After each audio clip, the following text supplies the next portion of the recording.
हुकूमत ने कफ़ायत शायरी की मुहिम शुरू की हुई है, हमारी हुकूमत ने। हाँ जी, ये भी बताता चलूँ ना, हमारी हुकूमत पे आ जाए ना, कफ़ायत शायरी की मुहिम शुरू की है। फ़िलहाल ये मुहिम पहले से महंगाई में पिसे हुए अवाम के लिए एक नई और जानलेवा मुश्किल की सूरत में सामने आई है। इस मुहिम के दौरान नई दिहाड़ियाँ लग रही हैं, मनपसंद अफराद और इदारों को नवाजने की नई मनसूबाबंदी हो चुकी है।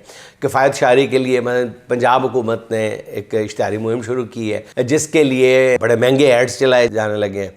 1.5 मिनट के इन एड्स को प्राइम टाइम में 10-10, 12-12 मरतबा चलाया जा रहा है। यानी कफ़ायत शायरी का दुनिया में ऐसे कहीं नहीं हुआ होगा नाज़रीन, दुनिया में, और आप सुन भी चुके होंगे। और जब किसी से पूछते हैं तो इसकी कोई तरदीद या वजाहत की भी तकलीफ़ या तरद्दुद महसूस नहीं किया जाता कि कौन पूछ रही है यहाँ कि कफ़ायत शायरी की मुहिम है और आप उस पर अरबों रुपए के इश्तहारात चला रहे हैं। तो ये कैसा है? जैसे तैयारे के मसले पे खामोशी है, हर मसले पे खामोशी।